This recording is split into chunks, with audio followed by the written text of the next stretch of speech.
Salam sahabat-sahabat firman kehidupan yang terberkati dimanapun Anda berada. Salam penuh kasih dan sukacita. Kami sungguh bersyukur bisa bertemu dengan saudara-saudara seiman yang sama-sama memiliki keinginan untuk bertumbuh di dalam Tuhan melalui channel ini. Sahabatku, sebelum mulai mendengarkan renungan firman Tuhan, mari kita satukan hati untuk sama-sama berdoa. Bapa Surgawi, saat ini kami datang di hadapan-Mu dengan hati yang terbuka. Bukalah mata rohani kami untuk bisa melihat kebenaran-Mu, dan bukalah hati kami untuk bisa menerima segala kehendak-Mu. Ajarilah kami untuk memahami apa yang Engkau inginkan dalam hidup kami, dan berikanlah kami kekuatan untuk melakukannya. Terima kasih ya Bapa atas kesempatan untuk bersatu bersama-Mu. Kiranya waktu ini menjadi momen yang kudus dan penuh berkat. Di dalam nama Tuhan Yesus kami berdoa. Amin. Sahabat firman kehidupan yang dikasihi Allah, kehidupan ini bagaikan sebuah perjalanan panjang yang penuh dengan lika-liku. Ada kalanya kita berjalan di jalan yang mulus, di bawah sinar matahari yang hangat dan angin sepoi-sepoi yang menyenangkan, namun tidak jarang pula kita harus menapaki jalan yang terjal, berbatu dan mendaki di tengah badai yang mengamuk dan kegelapan yang pekat. Di saat-saat itulah kita mungkin merasa lemah, lelah, dan bahkan putus asa. Pergumulan datang silih berganti seolah tidak ada habisnya. Kita bertanya-tanya, mengapa ini terjadi pada saya? Sampai kapan saya harus menanggung beban ini?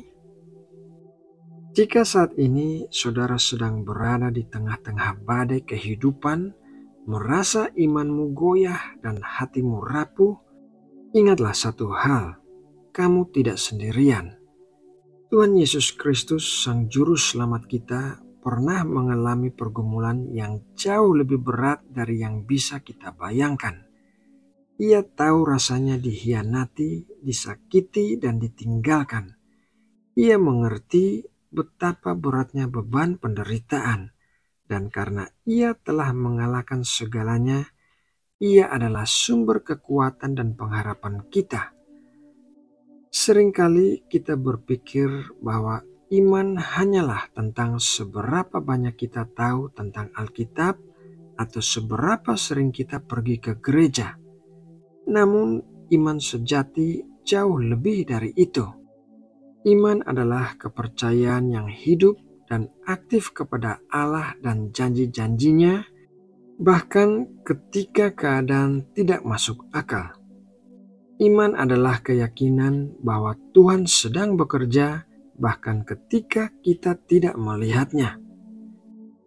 Dalam Alkitab, ada banyak tokoh yang imannya diuji dan ditempa melalui berbagai cobaan. Salah satunya adalah Ayub. Ayub adalah seorang yang saleh, kaya dan diberkati. Namun dalam sekejap mata, ia kehilangan segala-galanya, harta, anak-anaknya, bahkan kesehatannya.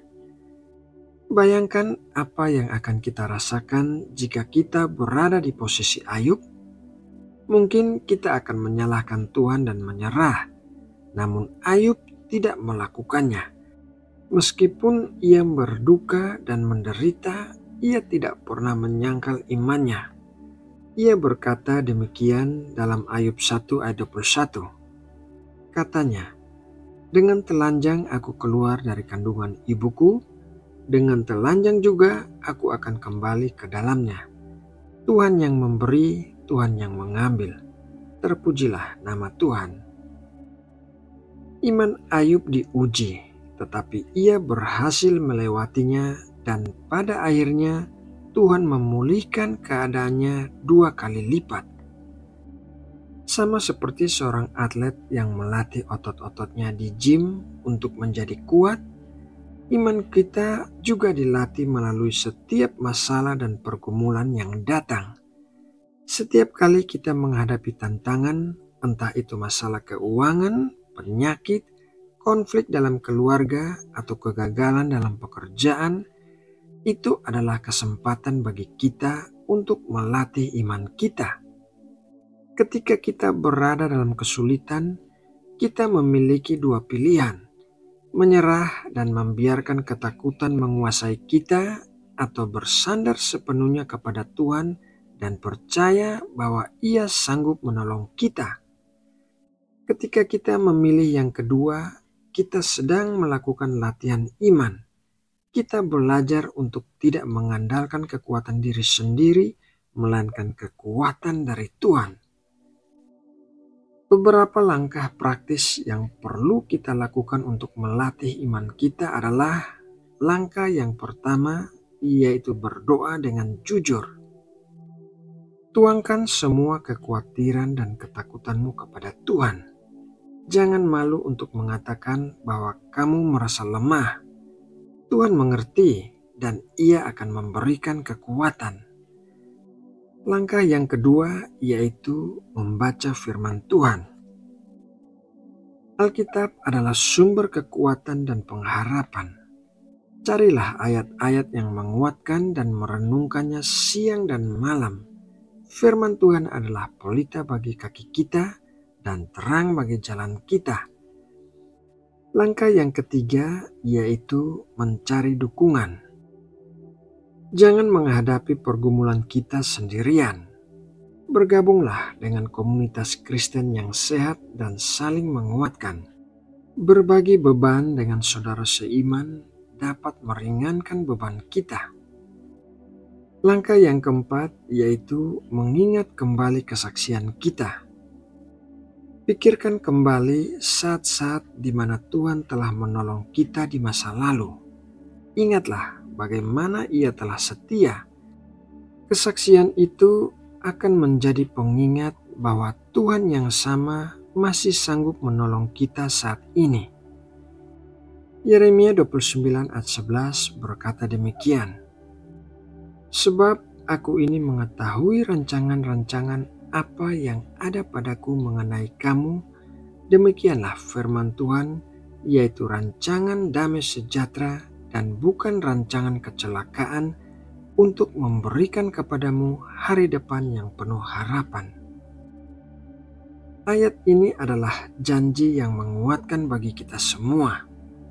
Tuhan tidak pernah merencanakan keburukan bagi kita. Ia selalu memiliki rencana yang baik, yaitu rancangan damai sejahtera dan harapan. Namun, untuk mencapai janji itu, seringkali kita harus melewati lembah bayang-bayang maut. Jangan takut, ingatlah bahwa Tuhan tidak akan pernah meninggalkan kita. Tuhan berjanji untuk menyertai kita sampai kesudahan zaman. Jadi, jangan biarkan masalah yang kita hadapi saat ini membuat kita menyerah. Sebaliknya, lihatlah itu sebagai kesempatan emas untuk menguatkan iman kita. Setiap kali kita berhasil melewati satu masalah, iman kita akan bertumbuh dan kita akan menjadi pribadi yang lebih kuat di dalam Kristus. Tuhan tidak mengharapkan kita untuk memiliki iman sebesar biji sesawi sejak awal. Ia tahu bahwa iman itu membutuhkan proses dan latihan. Yang Ia harapkan adalah kita mau belajar, mau berusaha, dan mau bersandar padanya setiap hari. Setiap kali kita berhasil melewati masalah dalam hidup kita, maka iman kita semakin bertumbuh, dan pada akhirnya kita akan menjadi pribadi yang memiliki iman yang kokoh, yang tidak mudah goyah oleh badai kehidupan. Percayalah, Tuhan sedang memahat kita menjadi pribadi yang lebih baik dan lebih kuat. Ia sedang melatih iman kita. Jadi tetaplah berpegang teguh kepadanya dan jangan pernah menyerah, karena di dalam Kristus kita lebih dari pemenang. Nah, sahabat firman kehidupan yang terkasih, demikianlah renungan firman Tuhan hari ini. Mari kita menutup saat teduh kita, mari kita berdoa. Bapa di surga, kami bersyukur atas kasih dan anugerah-Mu yang tidak berkesudahan. Terima kasih ya Bapa atas renungan hari ini yang telah menguatkan kami. Engkau mengingatkan kami bahwa setiap pergumulan yang kami hadapi adalah sebuah kesempatan untuk melatih iman kami untuk bertumbuh lebih kuat di dalam Engkau. Saat ini kami membawa di hadapan-Mu setiap beban dan pergumulan yang sedang kami pikul. Engkau tahu setiap air mata, setiap kekhawatiran, dan setiap kelemahan kami. Ya Tuhan, tolonglah kami agar tidak menyerah, tetapi justru semakin bersandar kepadamu. Penuhi hati kami dengan pengharapan dan kekuatan. Ajarilah kami untuk melihat setiap masalah bukan sebagai akhir dari segalanya, melainkan sebuah jalan menuju pertumbuhan iman yang lebih besar. Biarlah hati kami tetap tertuju kepadamu, sebab kami percaya Engkau tidak akan pernah meninggalkan kami. Di dalam nama Tuhan Yesus Kristus, kami berdoa dan bersyukur. Amin.